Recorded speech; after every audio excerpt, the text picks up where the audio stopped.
Hello guys, ഇന്നത്തെ video എന്ന് പറഞ്ഞാൽ വേറെ ഒന്നുമല്ല. നമ്മളിന്ന് സോഷ്യൽ മീഡിയയിലും അല്ലെങ്കിൽ വാർത്തകളിലൊക്കെ കണ്ടതാണ് ചെകുത്താൻ എന്ന് വിളിപ്പേരുള്ള യൂട്യൂബർ അല്ലെങ്കിൽ ബ്ലോഗർ അജു അലക്സിനെ പോലീസ് അറസ്റ്റ് ചെയ്തു. അദ്ദേഹം മോഹൻലാലിനെ അപകീർത്തിപരമായി പരാമർശിച്ചതിൻ്റെ പേരിലാണ് അറസ്റ്റിലായത്. ശരിയാണ്, അദ്ദേഹത്തിൻ്റെ മിക്കവാറും വീഡിയോകൾ കാണുമ്പോഴും നമുക്ക് തോന്നാറുണ്ട് അദ്ദേഹം ഉപയോഗിക്കുന്ന വാക്കുകൾ, അല്ലെങ്കിൽ അദ്ദേഹം പ്രത്യേകിച്ച് സിനിമാക്കാരെ അല്ലെങ്കിൽ മറ്റുള്ള ചില കാര്യങ്ങളെ പ്രതികരിക്കുമ്പോൾ പുള്ളിക്കാരൻ ചിലപ്പോൾ ചില വാക്കുകൾ വളരെ മോശകരമായ രീതിയിൽ മറ്റുള്ളവരെ പരിഹാസ്യരാക്കിയും അതുപോലെ വളരെ മോശമായിട്ടും ഒക്കെ സംസാരിക്കാറുണ്ട്. അപ്പോൾ അങ്ങനെ അജു അലക്സിന് പിടി വീണു. ഇതിന് തൊട്ട് മുന്നേ സന്തോഷ് വർക്കി എന്ന ആറാട്ടണനെ പോലീസ് വിളിച്ച് താക്കീത് ചെയ്തു വിട്ടു. കാരണം അദ്ദേഹമൊക്കെ ലൈവിൽ വന്നിട്ട് ഓരോ പ്രത്യേകിച്ച് സിനിമാ നടിമാരെക്കുറിച്ചൊക്കെ വളരെ മോശമായിട്ട് പരാമർശിക്കുന്ന ഒരു സാഹചര്യമൊക്കെ നമ്മൾ കാണുന്നുണ്ട്. എന്നിരുന്നാലും അദ്ദേഹത്തെ വിളിച്ച് താക്കീത് ചെയ്ത് വിട്ടു. അതിനുശേഷം അജു അലക്സിനെ പോലീസ് അറസ്റ്റ് ചെയ്തു.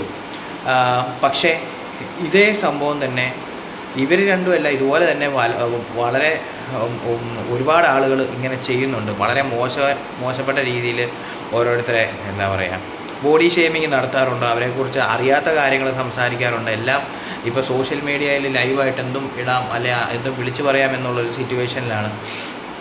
കേൾക്കാൻ, അതായത് കേട്ടു കുളിര് കൊള്ളാൻ വേറെ കുറേ ആൾക്കാരും ഉണ്ട്. അതായത് ഈ ചില കണ്ടൻസൊക്കെ വരുമ്പോൾ അല്ലെങ്കിൽ അതിൻ്റെ താഴെ വരുന്ന കമൻസ് എന്ന് പറഞ്ഞു കഴിഞ്ഞാൽ നമ്മൾ ചിലപ്പം നമ്മുടെ തല പറഞ്ഞു പോകുന്ന ടൈപ്പ് ചില കമൻസൊക്കെ വരാറുണ്ട്.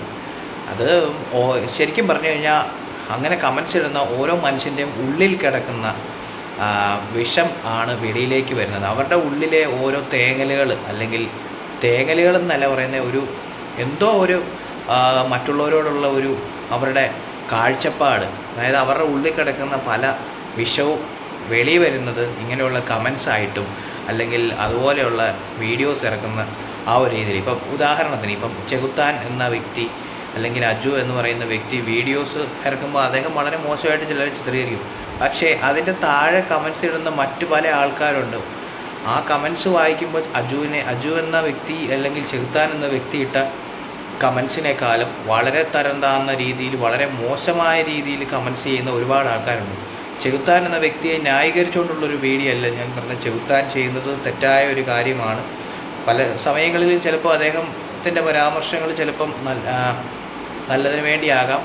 പക്ഷേ അദ്ദേഹം പറയുന്ന കാര്യങ്ങളിൽ നല്ലതിന് വേണ്ടി ചിലപ്പോൾ പറയും, എന്ന് വെച്ചാൽ എല്ലാം നല്ലതെന്നല്ല പറയുന്നത്. ഒരു 20% അല്ലെ 10% അദ്ദേഹം എന്തെങ്കിലും നല്ലത് പറയുന്നുണ്ടാകും. ബാക്കി എല്ലാം വളരെ മോശമായ രീതിയിലുള്ള സംസാരവും കാര്യമൊക്കെ ആയിരിക്കും. പക്ഷെ അതിനാണ് അദ്ദേഹത്തിന് ഇപ്പോൾ പൂട്ട് വീണത്. ഇദ്ദേഹത്തെ പോലെ തന്നെ പല ആൾക്കാരും ഉണ്ട് ഇതുപോലെ തന്നെ സോഷ്യൽ മീഡിയയിലും അല്ലാണ്ടും വായിൽ വരുന്നതൊക്കെ വലിച്ചു വാരി, അതായത് സത്യം പറഞ്ഞു കഴിഞ്ഞാൽ അതിനും വേറൊരു വാക്കാണ് പറയേണ്ടത്. പക്ഷേ അത് എനിക്കിപ്പോൾ പറയാൻ പറ്റില്ല. എനിക്ക് നീ ഭാഗത്ത് പോകാനോ അതിനൊന്നും എനിക്ക് നേരമില്ല. പക്ഷേ ഞാനിപ്പോൾ പറഞ്ഞതെന്ന് വെച്ചാൽ ഇതിലും മോശപ്പെട്ട രീതിയിൽ സംസാരിക്കുന്ന ഒരുപാട് ആൾക്കാരുണ്ട്. വളരെ ഓരോ മനുഷ്യന്മാരെ, ഒരു പരിചയമില്ലാത്ത മനുഷ്യന്മാരെ പോലും വെറുതെ വിടത്തില്ല. അതായത് നമ്മൾ സത്യം പറഞ്ഞാൽ വാക്കുകൾ കൊണ്ട് കുത്തിക്കൊല്ലുന്ന ഒരവസ്ഥയാണ് പല ആൾക്കാരും ചെയ്യുന്നത്. എന്തിനു വേണ്ടിയാണെന്ന് അറിയത്തില്ല. എന്തോ ഒരു മനസ്സുഖം അവർക്കൊക്കെ ഓരോ കാര്യങ്ങൾ ഇങ്ങനെ പറയുന്നതിലൂടെ കിട്ടുന്നു. വേറൊരുത്തൻ്റെ പണ്ട് കാലത്തൊക്കെ ഒരു 2 തെറി ഒരുത്തനെ പറഞ്ഞു കഴിഞ്ഞാൽ ഒരു സമാധാനം കിട്ടും എന്ന് പറയുന്ന ഒരു സിറ്റുവേഷൻ ഉള്ള ആൾക്കാരുണ്ടായിരുന്നു. എന്ന് പറയുന്ന പോലെ ഏതെങ്കിലും ഒരുത്തൻ, ഇതിപ്പം ഒരു ഉദാഹരണം പറഞ്ഞാൽ എറണാകുളത്ത് കിടക്കുന്നവൻ കാസർഗോഡുള്ളവനെ ആയിരിക്കും പറയുന്നത്, അല്ലെങ്കിൽ വേറെ മറ്റ് 2 വ്യത്യസ്ത ജില്ലകളിലുള്ള ആൾക്കാരല്ലേ, വ്യത്യസ്ത സംസ്ഥാനത്തുള്ള ആൾക്കാരൊക്കെ ആയിരിക്കും അനാവശ്യമായിട്ട് ഒരു കാര്യമില്ലാത്തറിയാം ആ വ്യക്തിയെ പേഴ്സണലായിട്ടോ ഒന്നും അറിയത്തില്ലായിരിക്കും. ചുമ്മാ കാടടച്ചങ്ങ് വെടിവെക്കുന്നു, വായു വരുന്ന കോതയ്ക്ക് പാട്ട് എന്നുള്ള രീതിയിൽ. അപ്പോൾ ഇപ്പോൾ പോലീസിൻ്റെ ഭാഗത്തുനിന്ന്, അല്ലെങ്കിൽ ഇപ്പോൾ ശരിക്കും പറഞ്ഞാൽ അദ്ദേഹത്തിനെ അറസ്റ്റ് ചെയ്തത് മലയാള സിനിമയിലെ അമ്മ എന്ന സംഘടനയിൽ നിന്നും വന്ന ഒരു പരാതിയുടെ പേരിലാണ്. അപ്പം അങ്ങനെ ആ ഒരു സംഘടനയുടെ ഒരു ഇതിൽ അദ്ദേഹത്തിന് അറസ്റ്റ് വീണിട്ടുണ്ടെങ്കിൽ ഇതുപോലെ ആ ഒരു സംഘടന മാത്രമല്ല മറ്റു പല തരത്തിലുള്ള വേണമെങ്കിൽ പേഴ്സണലായിട്ട് ഓരോരുത്തർക്ക് വേണമെങ്കിൽ കേസ് കൊടുക്കേണ്ട സാഹചര്യങ്ങൾ വരെ ഉണ്ടാകുന്നുണ്ട്. കാരണം അത്രയ്ക്കും മാനസികമായിട്ടും ഹേർട്ട് ചെയ്യുന്ന രീതിയിൽ ആൾക്കാർ അവരുടെ വായിൽ നിന്നും വിഷം വിളമ്പുന്നുണ്ട്. ശരിക്കും പറഞ്ഞു കഴിഞ്ഞാൽ ചില ഓൺലൈൻ ന്യൂസ് ചാനലുകാർ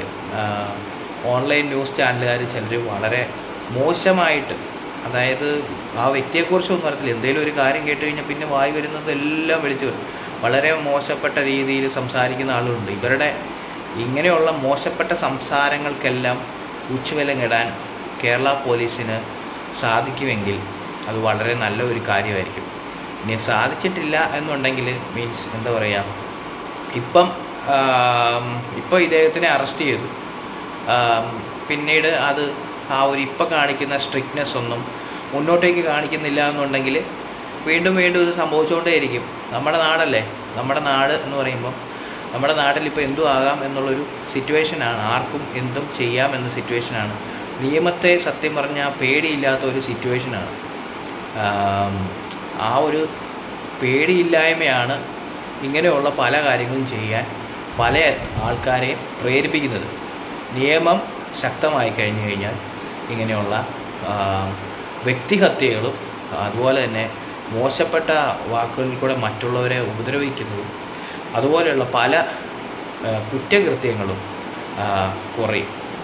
അപ്പോൾ നമുക്കിതുപോലെ തന്നെ നമ്മുടെ നിയമം ശക്തമായി കഴിഞ്ഞു കഴിഞ്ഞാൽ ഒരു പരിധിവരെ പല കാര്യങ്ങളിലും മറ്റുള്ളവരെ ഹേർട്ട് ചെയ്യുന്ന രീതിയിലുള്ള മാനസികമായി ശാരീരികമായി ഉപദ്രവിക്കുന്ന പല കാര്യങ്ങളും നിൽക്കുന്ന ഒരു സാഹചര്യം ഉണ്ടാവും. അപ്പോൾ ഏതായാലും നമ്മുടെ നിയമങ്ങളൊക്കെ ഒന്ന് ശക്തമാകട്ടെ.